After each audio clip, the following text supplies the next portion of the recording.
사랑하는 형제자매 여러분, 주님의 평화가 여러분과 함께하길 빕니다.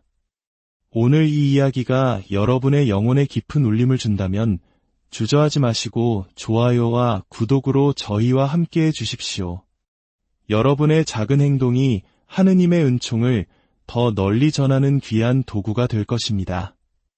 이 말씀을 나누는 것만으로도 우리는 서로에게 축복이 될 수 있습니다. 혹시 이런 경험 있으신가요? 무언가를 먹거나 간절히 원한 후에 몸이 무거워지고 나른해지며 왠지 모르게 하느님과 멀어진 듯한 낯선 기분을 느껴본 적 말입니다. 이것은 단순히 칼로리나 영양의 문제가 아닐 때가 많습니다.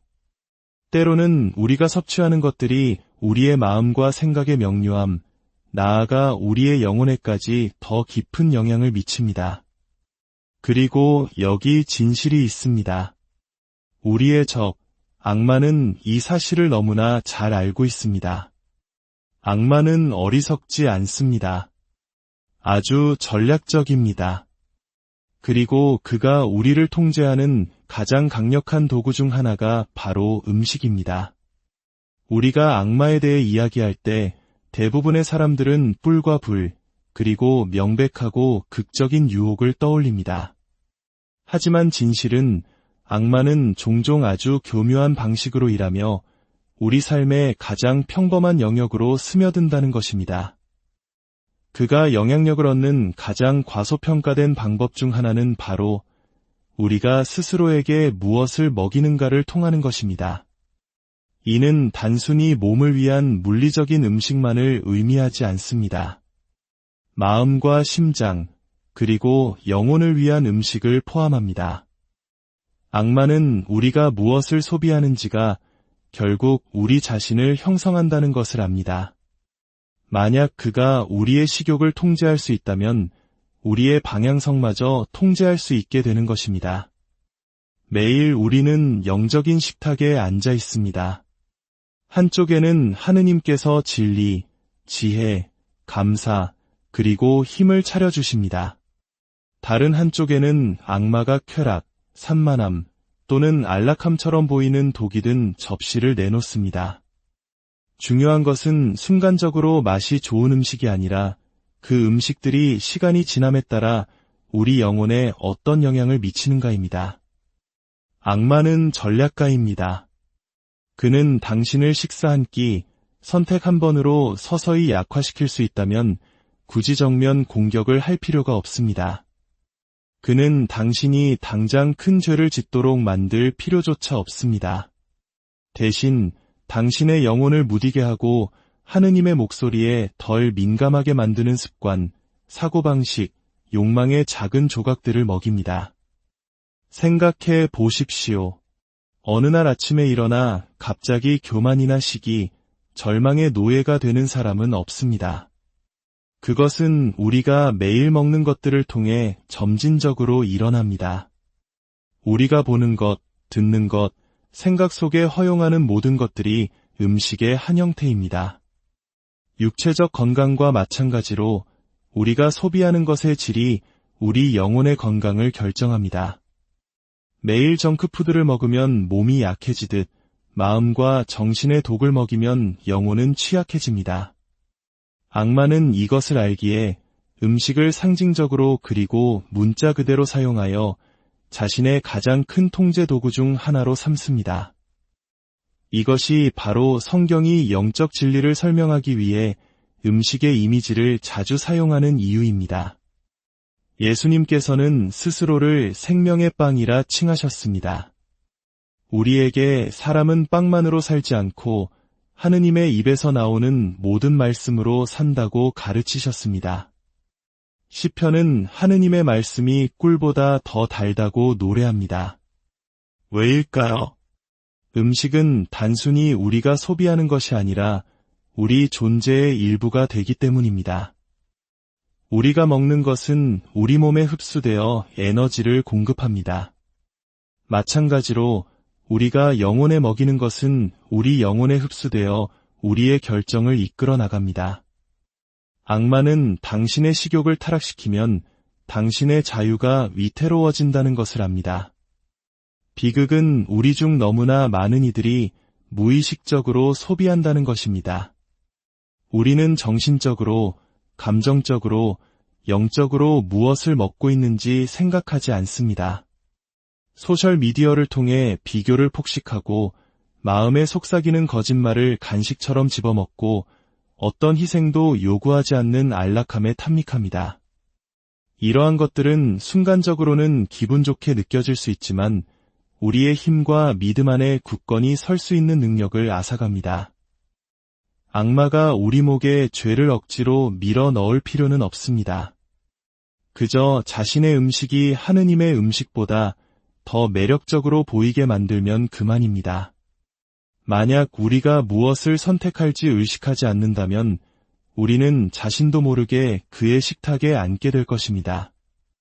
악마의 음식이 가진 진짜 위험은 그 맛이 아니라 그것이 우리를 어떻게 노예로 만드는가에 있습니다. 설탕이 신체적 중독을 일으키듯 시기, 거짓말, 그리고 거짓된 위안의 음식은 영적 중독을 만듭니다. 당신은 항상 더 많은 것을 필요로 하게 됩니다. 더 많은 인정, 더 많은 쾌락, 더 많은 확인. 하지만 더 많이 먹을수록 당신은 더 공허해질 뿐입니다. 그것은 당신을 계속 배고프게 만들지만 결코 만족시키지 못하는 순환입니다. 항상 먹고 있지만 결코 영양을 공급받지는 못합니다. 이것이 바로 악마의 목표입니다. 당신이 결코 채워지지 않고 끝없이 소비하게 만드는 것. 왜냐하면 당신이 결코 만족하지 못할 때 당신은 항상 불안하고 불안할 때 통제하기가 더 쉬워지기 때문입니다. 이제 악마가 우리 앞에 놓는 3가지 독이 든 음식을 구체적으로 살펴보겠습니다. 첫 번째 음식은 비교입니다. 이것은 사람이 먹을 수 있는 가장 독성이 강한 음식 중 하나입니다. 처음에는 독처럼 보이지 않습니다.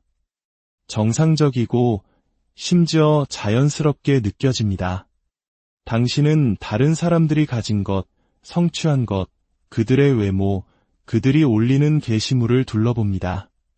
그리고 서서히 당신 자신의 가치를 그들의 것과 비교하여 측정하기 시작합니다.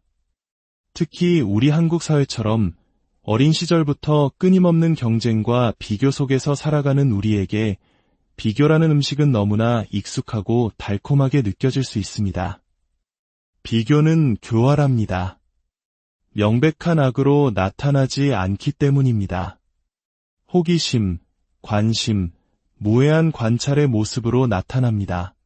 하지만 어느새 그것은 당신의 기쁨을 갉아먹고 평화를 훔치기 시작합니다. 당신은 당신이 가진 것이 충분하지 않다고, 당신 자신이 충분하지 않다고, 그리고 다른 누군가를 따라잡을 때까지는 결코 충분해질 수 없다고 믿기 시작합니다. 이것이 바로 악마가 원하는 것입니다. 당신이 비교하면 할수록 하느님께서 이미 당신의 삶에 두신 축복을 덜 보게 되기 때문입니다. 비교는 단순히 질투에 관한 것이 아닙니다. 그것은 정체성에 관한 문제입니다. 당신이 비교할 때마다 당신은 본질적으로 하느님께서 당신을 만드신 모습이 좋지 않다고 말하는 것입니다. 당신은 그분의 지혜를 의심하고 그분의 계획을 의심하며 그분의 설계를 비판하고 있는 것입니다. 비교의 문제는 그것이 결코 만족을 주지 않는다는 데 있습니다. 한 분야에서 따라잡는 순간 다른 누군가가 다른 분야에서 당신을 능가합니다. 그것은 결코 멈추지 않는 쳇바퀴와 같습니다. 당신은 달리고 또 달려도 결코 도착하지 못합니다. 그리고 다른 사람들이 가진 것을 쫓는 동안 당신은 하느님께서 당신 자신의 삶에서 이루고자 하시는 것을 놓치고 있습니다. 이 독에 대한 해독제는 감사입니다. 감사는 비교를 굶주리게 합니다. 당신이 이미 가진 것을 보도록 스스로를 훈련할 때 악마는 그 힘을 잃습니다. 당신의 은사, 당신의 여정, 당신의 이야기에 대해 하느님께 감사할 때 당신은 다른 사람의 것을 갈망하는 것을 멈춥니다. 감사는 당신의 시선을 당신이 부족한 것에서 하느님께서 이미 주신 것으로 돌립니다.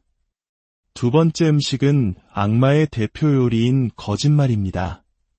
그는 인류의 시작부터 이 요리를 만들어 왔고 수천 년에 걸쳐 그 레시피를 완성했습니다. 거짓말은 그의 모국어이며 그가 대접할 줄 아는 유일한 것입니다. 그의 목표는 당신이 그것을 통째로 삼키게 하는 것입니다. 이 음식을 먹으면 그것은 당신의 감정에만 영향을 미치는 것이 아니라 당신의 정체성 전체를 왜곡합니다. 당신은 하느님의 눈이 아닌 악마가 당신 앞에 놓은 거짓된 렌즈를 통해 자신을 보기 시작합니다. 가장 흔한 거짓말 중 하나는 우리가 충분하지 않다는 것입니다. 충분히 똑똑하지 않고 충분히 매력적이지 않으며 충분히 성공하지 못했고 충분히 거룩하지 않다는 것입니다. 당신이 그 거짓말을 충분히 오래 믿으면 그것은 당신 정체성의 일부가 됩니다. 하느님께서 당신을 만드신 모습에 대한 확신 속에서 사는 대신 당신은 불안 속에서 살기 시작합니다. 항상 자신을 증명하려 하고 항상 기준에 맞추려 하며 항상 부족하다고 느낍니다. 악마가 즐겨 사용하는 또 다른 거짓말은 당신은 결코 변하지 않을 것이라는 것입니다. 그는 당신의 과거 실수를 붙잡고 사슬처럼 당신 머리 위에서 흔듭니다. 내가 한 짓을 봐. 내가 어떤 사람이었는지 봐. 넌 언제나 그럴 거야. 하지만 진실은 하느님께서는 결코 당신의 최악의 순간으로 당신을 정의하지 않으신다는 것입니다. 그분은 그분의 은총과 사랑으로 당신을 정의하십니다. 이 독에 대한 해독제는 진리입니다. 진리는 단지 개념이 아니라 인격이신 예수 그리스도 자신입니다.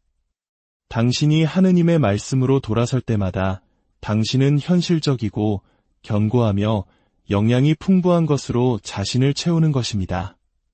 당신의 영혼을 진리로 채울수록 거짓말이 뿌리내릴 공간은 줄어듭니다. 마지막 세 번째 음식은 희생 없는 안락함입니다. 언뜻 보기에는 전혀 위험해 보이지 않습니다. 사실 아주 매력적으로 보입니다. 휴식, 편안함, 즐거움, 편리함을 원하지 않는 사람이 어디 있겠습니까? 안락함 그 자체는 악이 아닙니다. 그러나 악마는 안락함을 우리 영혼을 마비시키고 힘을 빼앗는 것으로 뒤틉니다. 그는 아무런 대가도 요구하지 않는 값싼 만족, 즉 어떤 훈련이나 성장, 희생도 필요 없는 종류의 편안함을 제공합니다. 순간적으로는 기분이 좋지만 시간이 지나면서 영혼을 굶주리게 합니다. 악마는 당신을 얕은 안락함에 중독시킬 수만 있다면 당신이 결코 하느님으로부터만 오는 더 깊은 성취를 추구하지 않을 것임을 압니다. 우리의 부모님, 조부모님 세대가 겪었던 희생을 떠올려 보십시오. 그분들의 땀과 눈물이 오늘날 우리를 만들었습니다.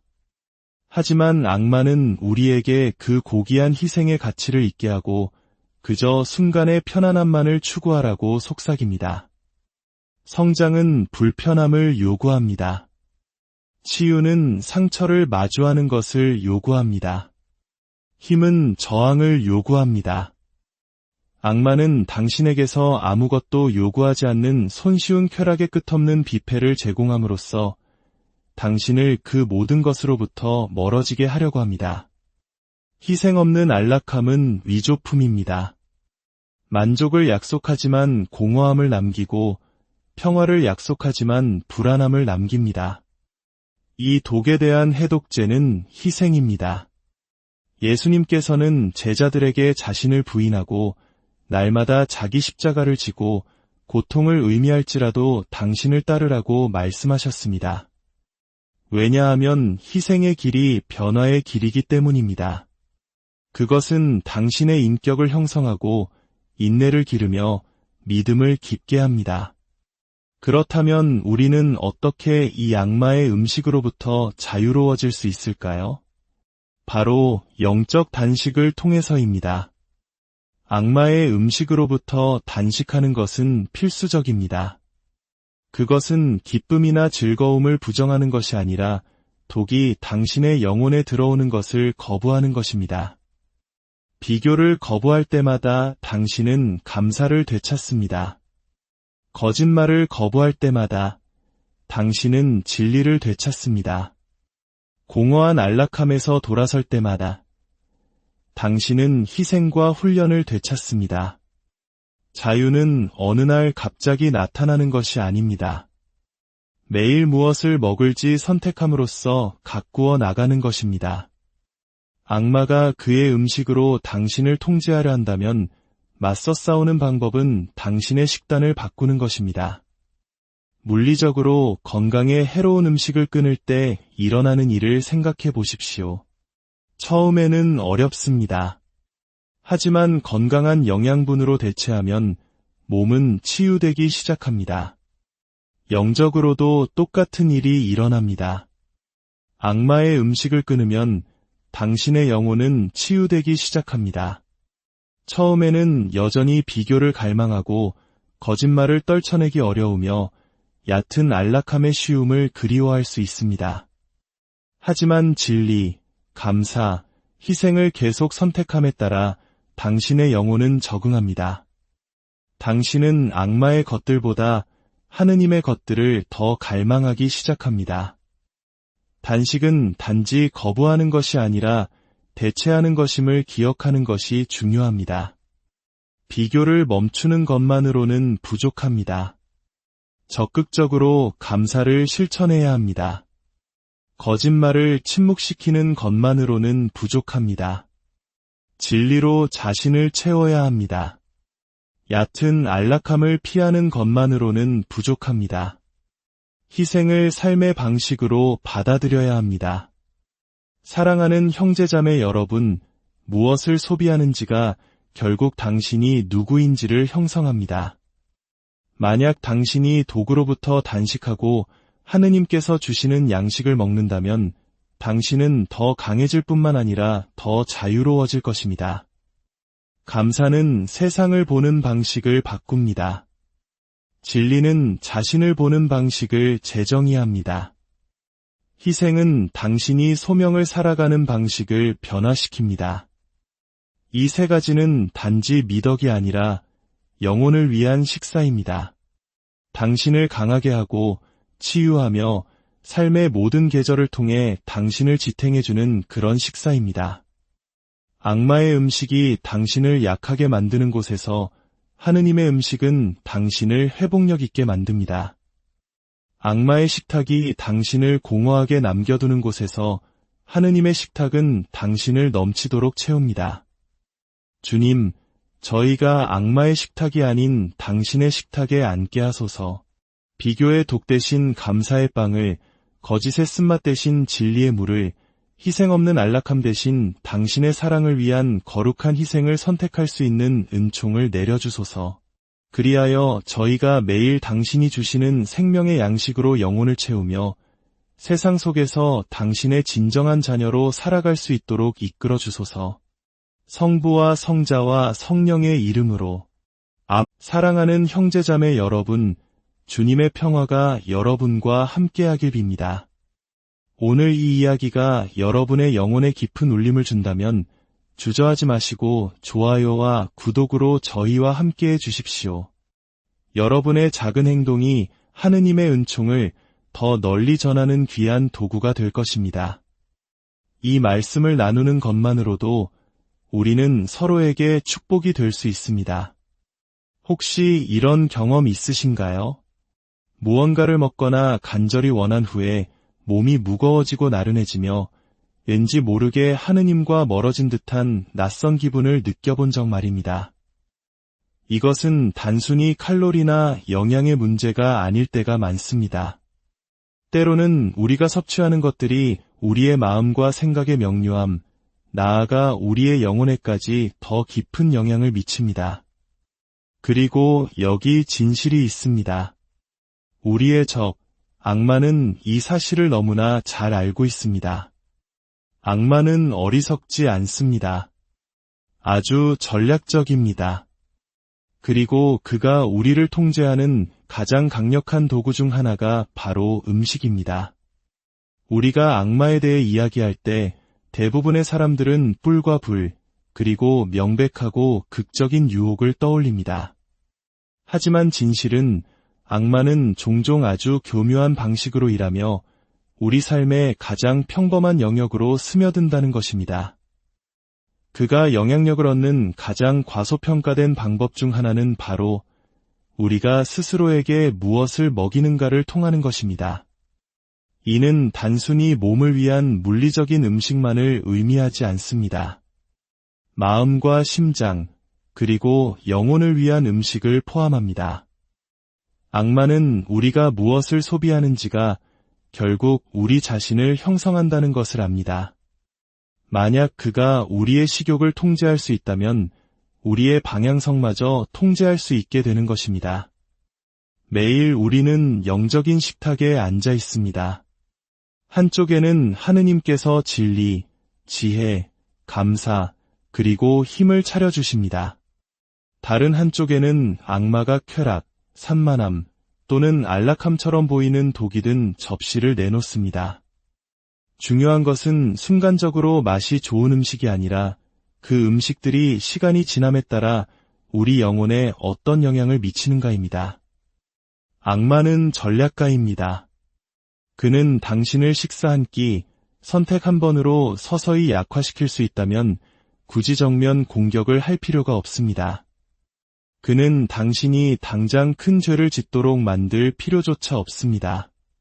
대신 당신의 영혼을 무디게 하고 하느님의 목소리에 덜 민감하게 만드는 습관, 사고방식, 욕망의 작은 조각들을 먹입니다. 생각해 보십시오. 어느 날 아침에 일어나 갑자기 교만이나 시기, 절망의 노예가 되는 사람은 없습니다. 그것은 우리가 매일 먹는 것들을 통해 점진적으로 일어납니다. 우리가 보는 것, 듣는 것, 생각 속에 허용하는 모든 것들이 음식의 한 형태입니다. 육체적 건강과 마찬가지로 우리가 소비하는 것의 질이 우리 영혼의 건강을 결정합니다. 매일 정크푸드를 먹으면 몸이 약해지듯 마음과 정신의 독을 먹이면 영혼은 취약해집니다. 악마는 이것을 알기에 음식을 상징적으로 그리고 문자 그대로 사용하여 자신의 가장 큰 통제 도구 중 하나로 삼습니다. 이것이 바로 성경이 영적 진리를 설명하기 위해 음식의 이미지를 자주 사용하는 이유입니다. 예수님께서는 스스로를 생명의 빵이라 칭하셨습니다. 우리에게 사람은 빵만으로 살지 않고 하느님의 입에서 나오는 모든 말씀으로 산다고 가르치셨습니다. 시편은 하느님의 말씀이 꿀보다 더 달다고 노래합니다. 왜일까요? 음식은 단순히 우리가 소비하는 것이 아니라 우리 존재의 일부가 되기 때문입니다. 우리가 먹는 것은 우리 몸에 흡수되어 에너지를 공급합니다. 마찬가지로 우리가 영혼에 먹이는 것은 우리 영혼에 흡수되어 우리의 결정을 이끌어 나갑니다. 악마는 당신의 식욕을 타락시키면 당신의 자유가 위태로워진다는 것을 압니다. 비극은 우리 중 너무나 많은 이들이 무의식적으로 소비한다는 것입니다. 우리는 정신적으로, 감정적으로, 영적으로 무엇을 먹고 있는지 생각하지 않습니다. 소셜미디어를 통해 비교를 폭식하고 마음에 속삭이는 거짓말을 간식처럼 집어먹고 어떤 희생도 요구하지 않는 안락함에 탐닉합니다. 이러한 것들은 순간적으로는 기분 좋게 느껴질 수 있지만 우리의 힘과 믿음 안에 굳건히 설 수 있는 능력을 앗아갑니다. 악마가 우리 목에 죄를 억지로 밀어 넣을 필요는 없습니다. 그저 자신의 음식이 하느님의 음식보다 더 매력적으로 보이게 만들면 그만입니다. 만약 우리가 무엇을 선택할지 의식하지 않는다면 우리는 자신도 모르게 그의 식탁에 앉게 될 것입니다. 악마의 음식이 가진 진짜 위험은 그 맛이 아니라 그것이 우리를 어떻게 노예로 만드는가에 있습니다. 설탕이 신체적 중독을 일으키듯 시기, 거짓말, 그리고 거짓된 위안의 음식은 영적 중독을 만듭니다. 당신은 항상 더 많은 것을 필요로 하게 됩니다. 더 많은 인정, 더 많은 쾌락, 더 많은 확인. 하지만 더 많이 먹을수록 당신은 더 공허해질 뿐입니다. 그것은 당신을 계속 배고프게 만들지만 결코 만족시키지 못하는 순환입니다. 항상 먹고 있지만 결코 영양을 공급받지는 못합니다. 이것이 바로 악마의 목표입니다. 당신이 결코 채워지지 않고 끝없이 소비하게 만드는 것. 왜냐하면 당신이 결코 만족하지 못할 때 당신은 항상 불안하고 불안할 때 통제하기가 더 쉬워지기 때문입니다. 이제 악마가 우리 앞에 놓는 3가지 독이 든 음식을 구체적으로 살펴보겠습니다. 첫 번째 음식은 비교입니다. 이것은 사람이 먹을 수 있는 가장 독성이 강한 음식 중 하나입니다. 처음에는 독처럼 보이지 않습니다.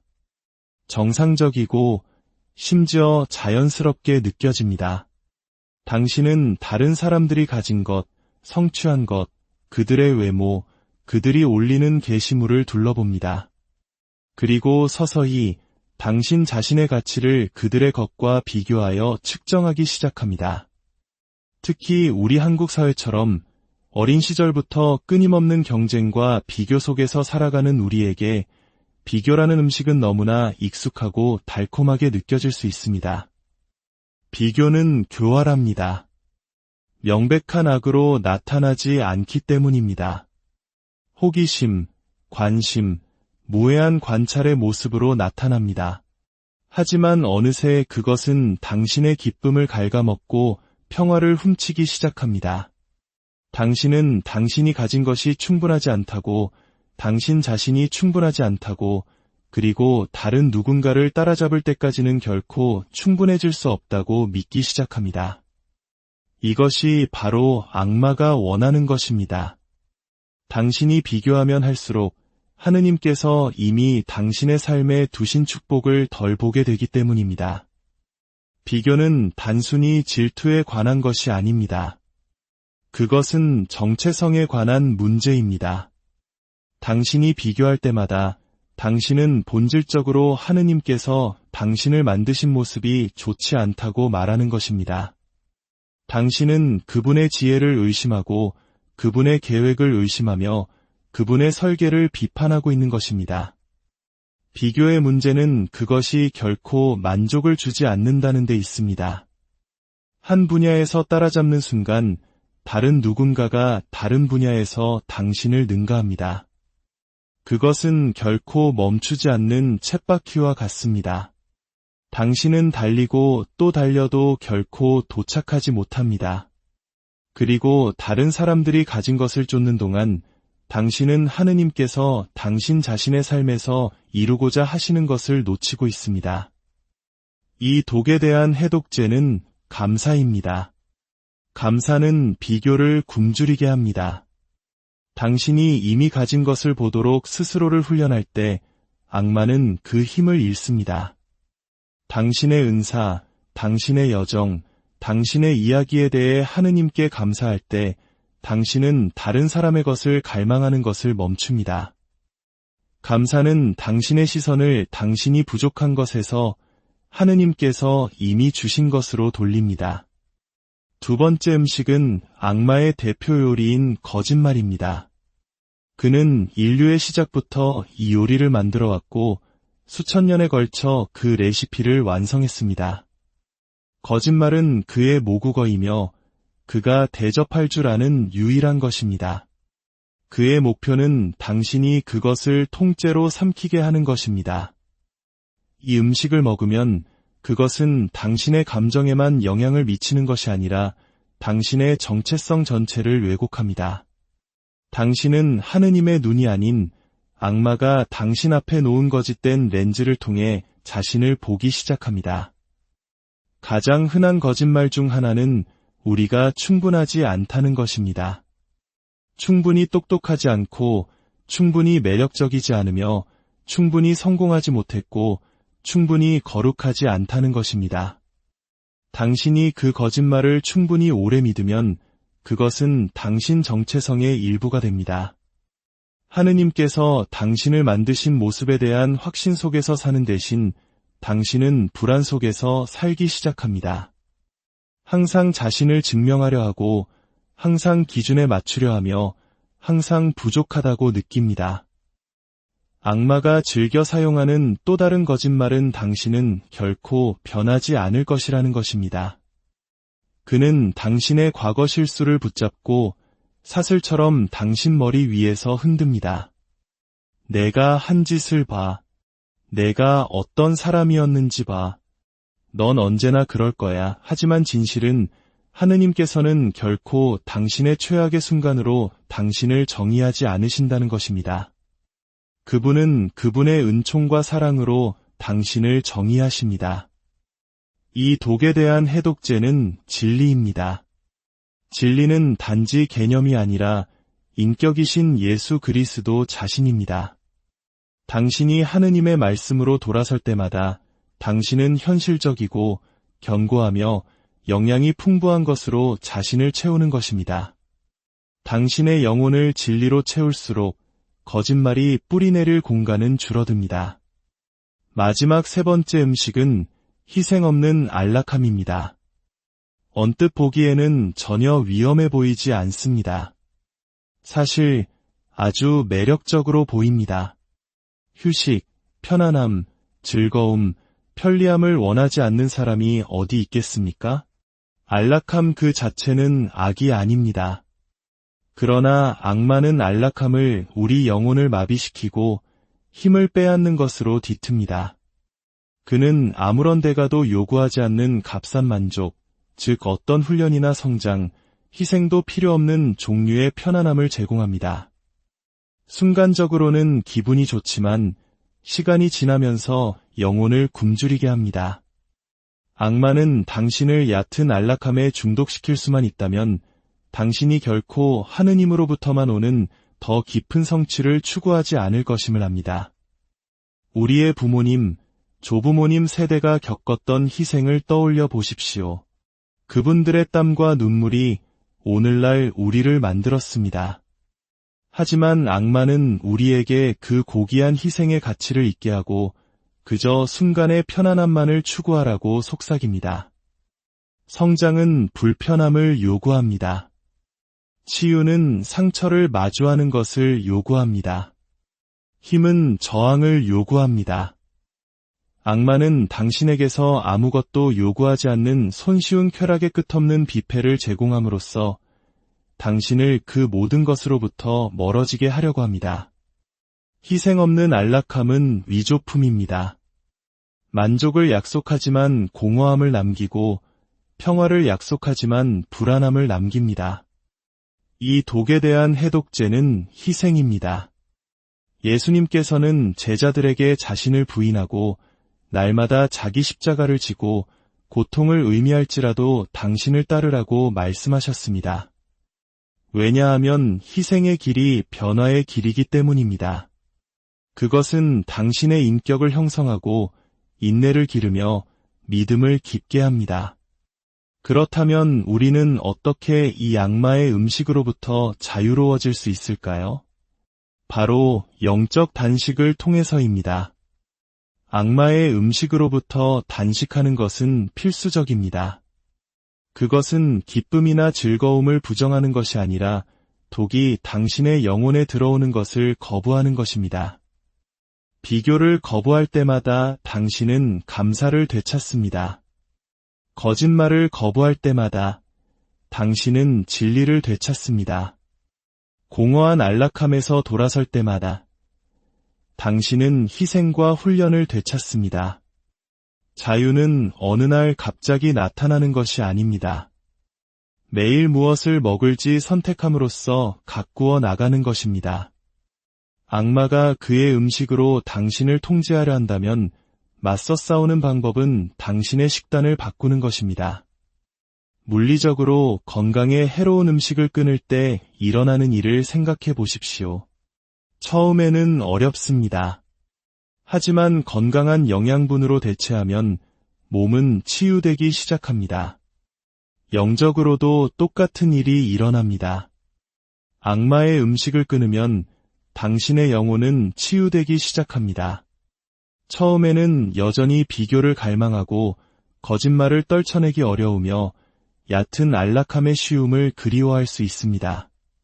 하지만 진리, 감사, 희생을 계속 선택함에 따라 당신의 영혼은 적응합니다.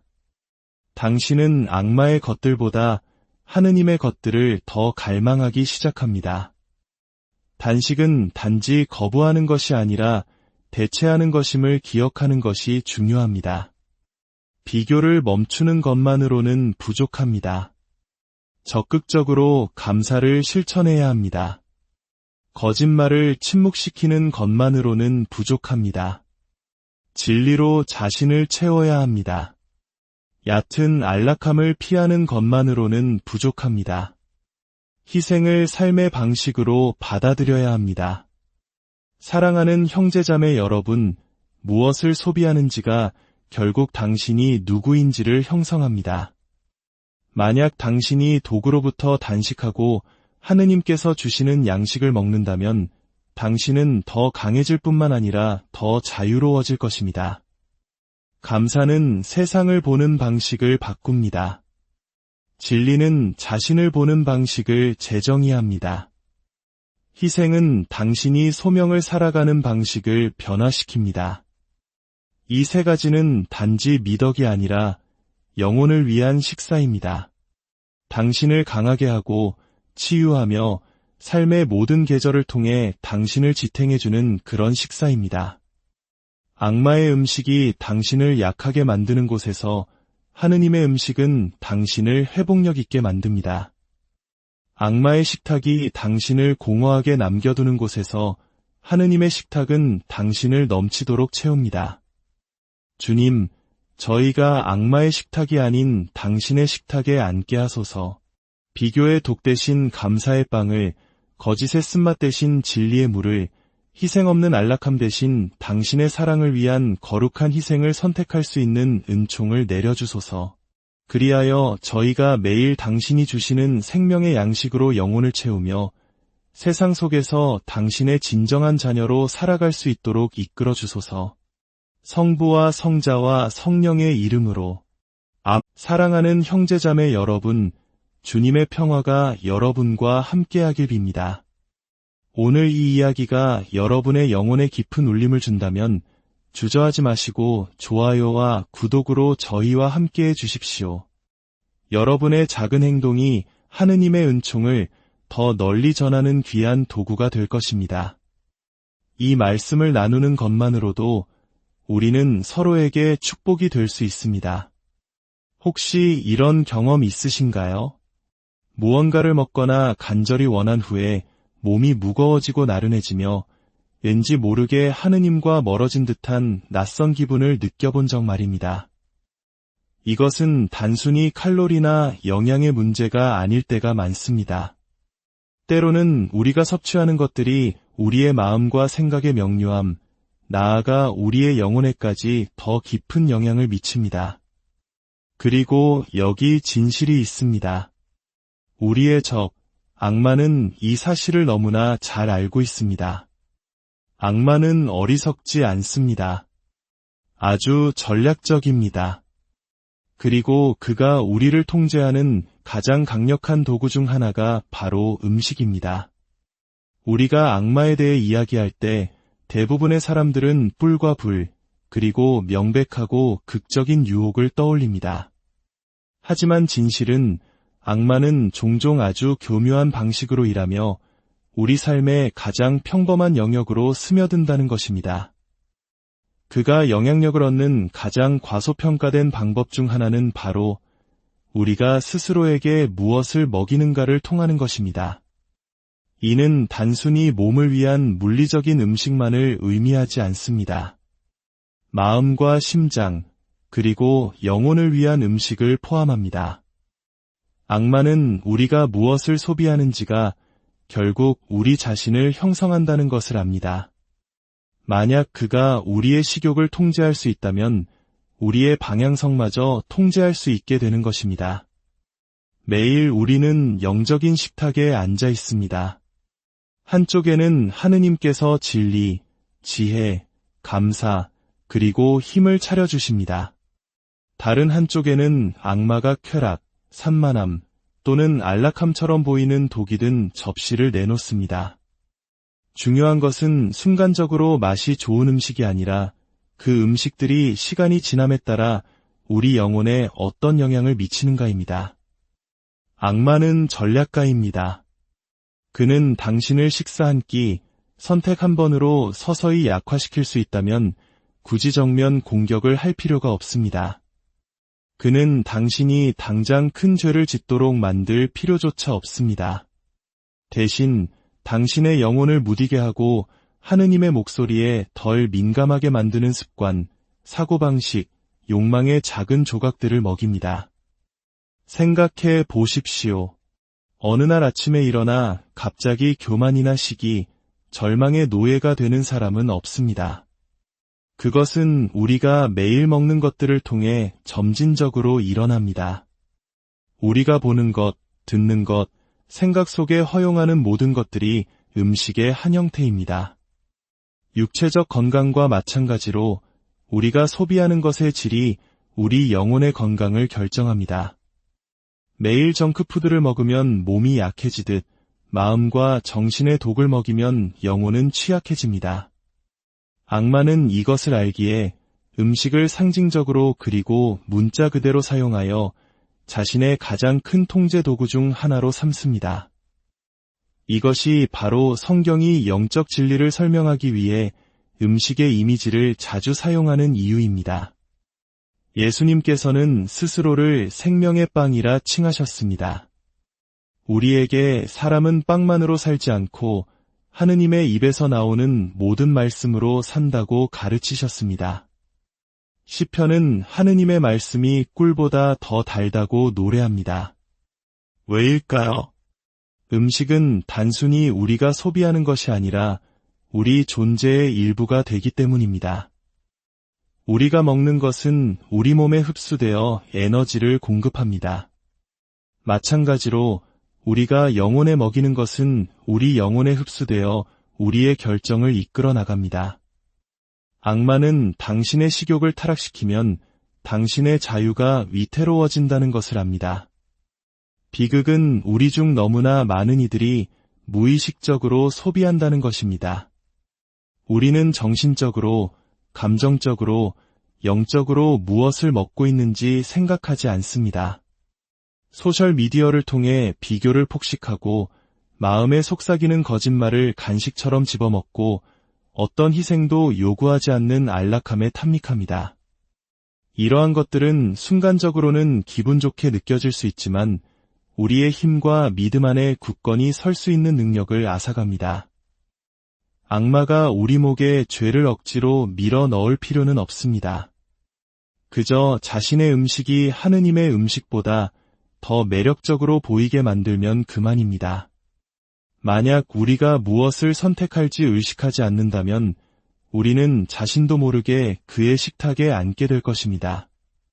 악마의 음식이 가진 진짜 위험은 그 맛이 아니라 그것이 우리를 어떻게 노예로 만드는가에 있습니다. 설탕이 신체적 중독을 일으키듯 시기, 거짓말, 그리고 거짓된 위안의 음식은 영적 중독을 만듭니다. 당신은 항상 더 많은 것을 필요로 하게 됩니다. 더 많은 인정, 더 많은 쾌락, 더 많은 확인. 하지만 더 많이 먹을수록 당신은 더 공허해질 뿐입니다. 그것은 당신을 계속 배고프게 만들지만 결코 만족시키지 못하는 순환입니다. 항상 먹고 있지만 결코 영양을 공급받지는 못합니다. 이것이 바로 악마의 목표입니다. 당신이 결코 채워지지 않고 끝없이 소비하게 만드는 것. 왜냐하면 당신이 결코 만족하지 못할 때 당신은 항상 불안하고 불안할 때 통제하기가 더 쉬워지기 때문입니다. 이제 악마가 우리 앞에 놓는 3가지 독이 든 음식을 구체적으로 살펴보겠습니다. 첫 번째 음식은 비교입니다. 이것은 사람이 먹을 수 있는 가장 독성이 강한 음식 중 하나입니다. 처음에는 독처럼 보이지 않습니다. 정상적이고 심지어 자연스럽게 느껴집니다.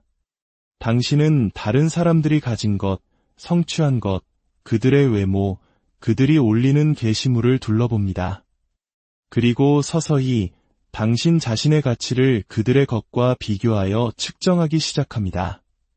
특히 우리 한국 사회처럼 어린 시절부터 끊임없는 경쟁과 비교 속에서 살아가는 우리에게 비교라는 음식은 너무나 익숙하고 달콤하게 느껴질 수 있습니다. 비교는 교활합니다. 명백한 악으로 나타나지 않기 때문입니다. 호기심, 관심, 무해한 관찰의 모습으로 나타납니다. 하지만 어느새 그것은 당신의 기쁨을 갉아먹고 평화를 훔치기 시작합니다. 당신은 당신이 가진 것이 충분하지 않다고, 당신 자신이 충분하지 않다고, 그리고 다른 누군가를 따라잡을 때까지는 결코 충분해질 수 없다고 믿기 시작합니다. 이것이 바로 악마가 원하는 것입니다. 당신이 비교하면 할수록 하느님께서 이미 당신의 삶에 두신 축복을 덜 보게 되기 때문입니다. 비교는 단순히 질투에 관한 것이 아닙니다. 그것은 정체성에 관한 문제입니다. 당신이 비교할 때마다 당신은 본질적으로 하느님께서 당신을 만드신 모습이 좋지 않다고 말하는 것입니다.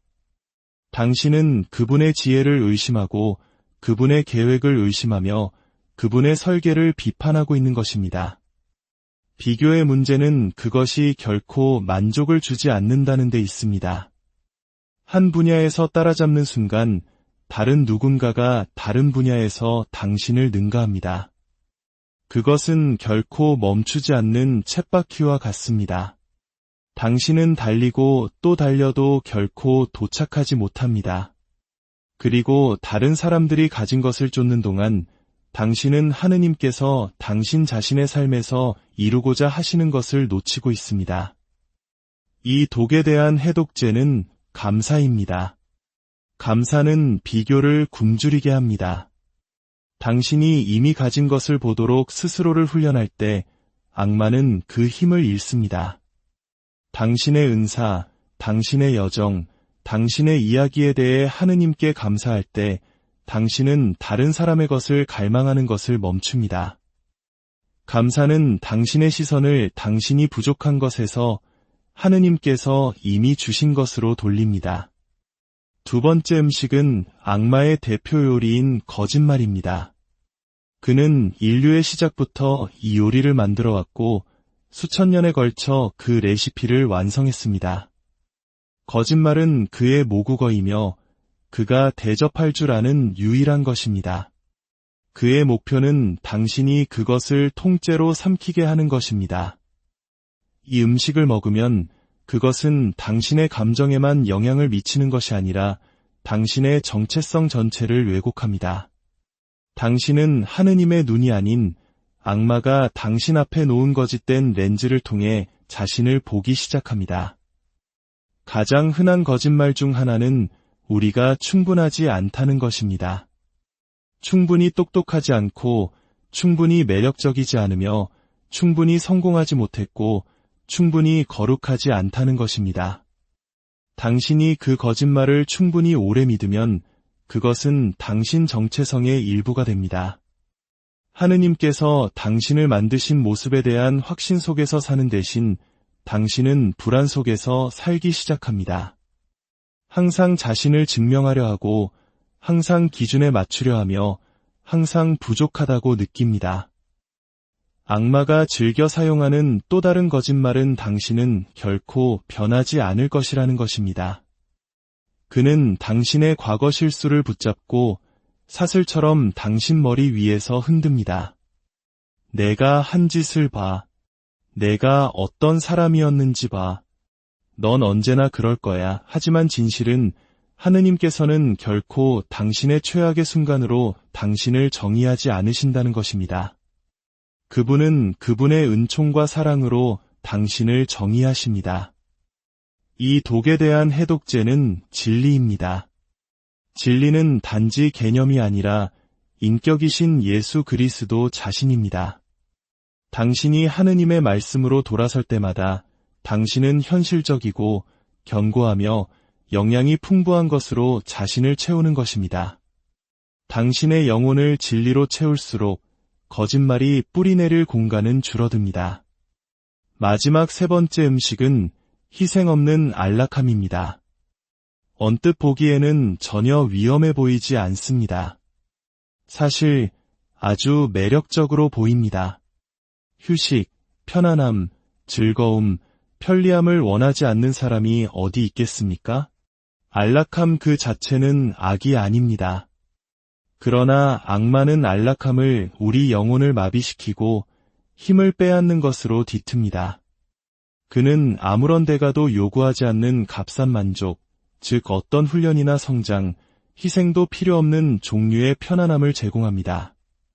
순간적으로는 기분이 좋지만 시간이 지나면서 영혼을 굶주리게 합니다.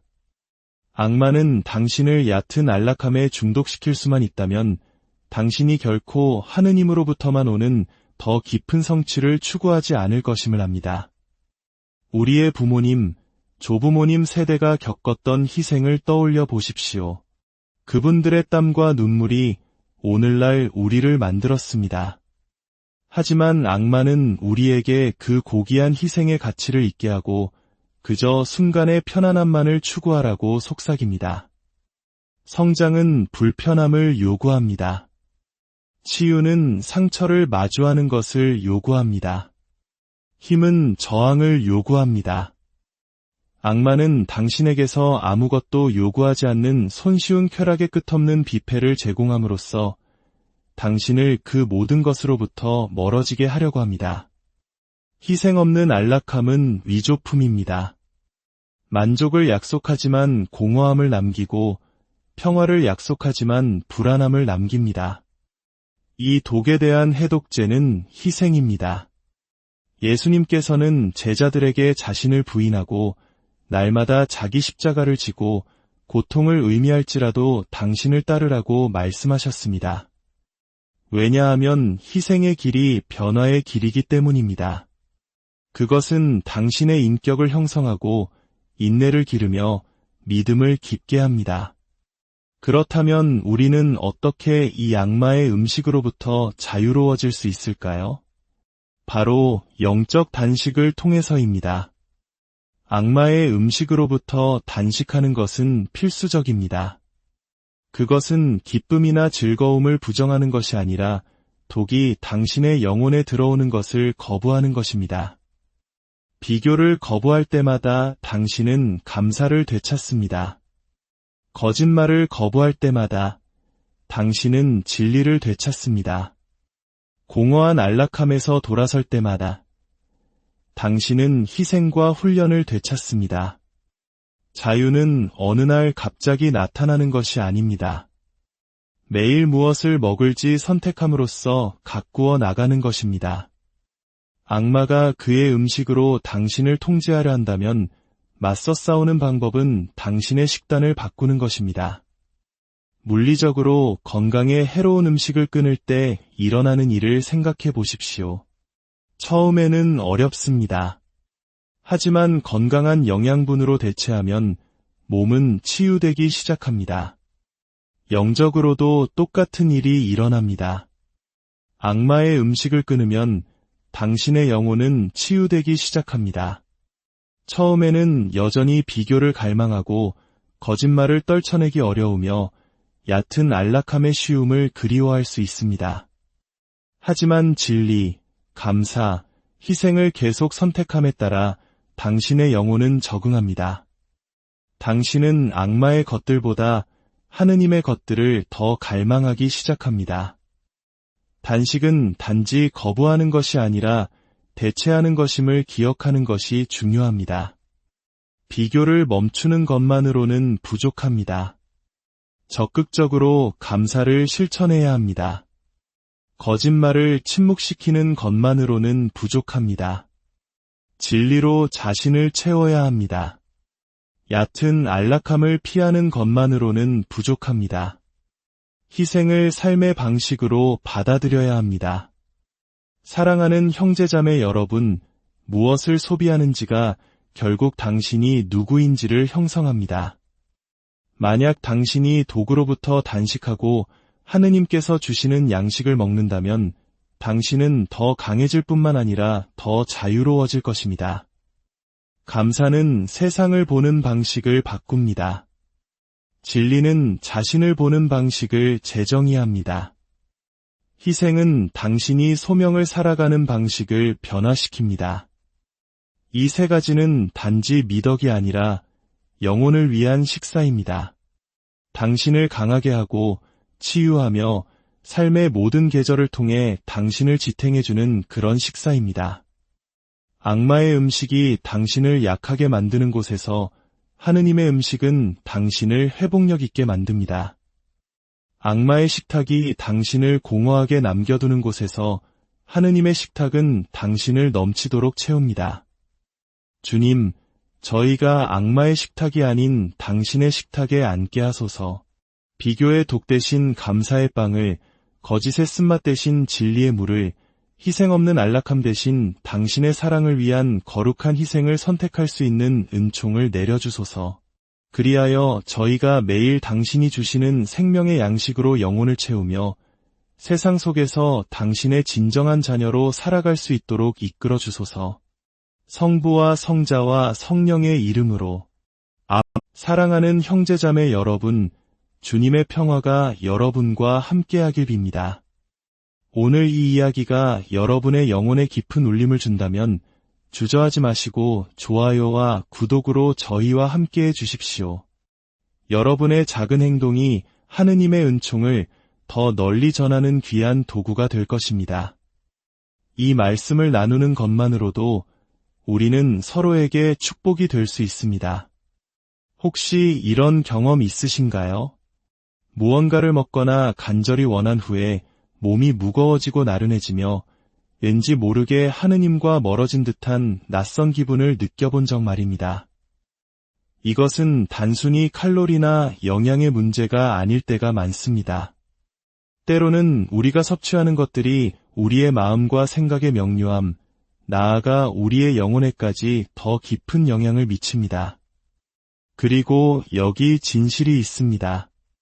우리의 적, 악마는 이 사실을 너무나 잘 알고 있습니다. 악마는 어리석지 않습니다. 아주 전략적입니다. 그리고 그가 우리를 통제하는 가장 강력한 도구 중 하나가 바로 음식입니다.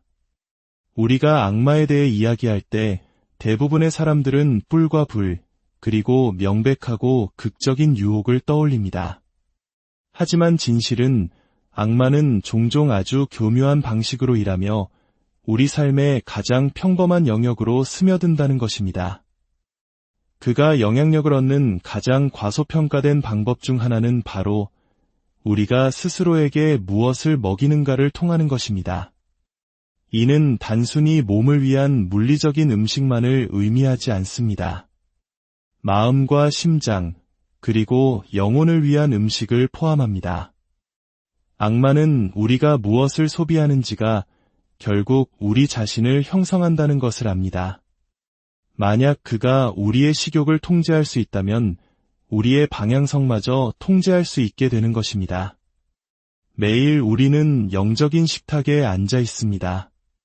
한쪽에는 하느님께서 진리, 지혜, 감사, 그리고 힘을 차려주십니다. 다른 한쪽에는 악마가 쾌락, 산만함 또는 안락함처럼 보이는 독이 든 접시를 내놓습니다. 중요한 것은 순간적으로 맛이 좋은 음식이 아니라 그 음식들이 시간이 지남에 따라 우리 영혼에 어떤 영향을 미치는가입니다. 악마는 전략가입니다. 그는 당신을 식사 한 끼, 선택 한 번으로 서서히 약화시킬 수 있다면 굳이 정면 공격을 할 필요가 없습니다. 그는 당신이 당장 큰 죄를 짓도록 만들 필요조차 없습니다. 대신 당신의 영혼을 무디게 하고 하느님의 목소리에 덜 민감하게 만드는 습관, 사고방식, 욕망의 작은 조각들을 먹입니다.